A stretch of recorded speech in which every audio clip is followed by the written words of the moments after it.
নমস্কাৰ সকলোকে পুনৰবাৰ মোৰ আন এটি ভিডিঅ'লৈ স্বাগতম জনাইছোঁ। আজি বনাম শুকান মাছৰ চাটনি। তাৰ বাবে লাগিব শুকান মাছ, পিঁয়াজ, নহৰু, জলকীয়া। প্ৰথমতে পানী অলপ গৰম কৰি লৈছোঁ। শুকান মাছখিনি তাৰমানে গৰম পানীত ধুই ল'ম।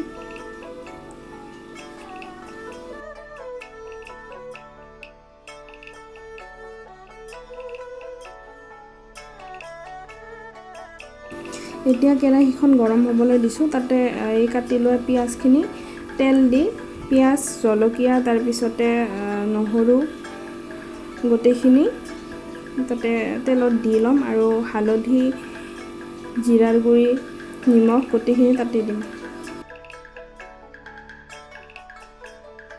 আৰু শুকান মাছখিনিও তাতে দি দিম। দি অলপ সময় ভাজি ল'ম।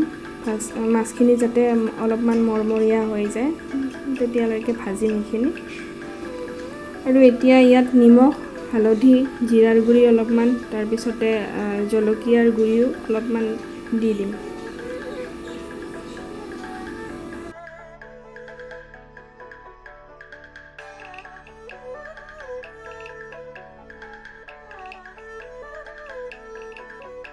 ভজা হোৱাৰ পিছত অলপ ঠাণ্ডা হ'লে মিক্সিত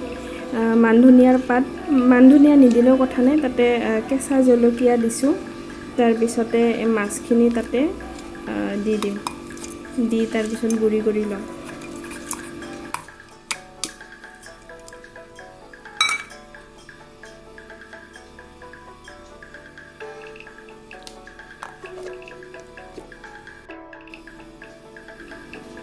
মাছখিনি গুড়ি হৈ গ'ল। ইয়াতে আচলতে জ্বলা অলপ বেছিকৈ হ'লে ভাল হয় খাবলৈ। আৰু এইখিনি গুড়ি হৈছে। এতিয়া ভাতৰ লগত পৰিৱেশন কৰক।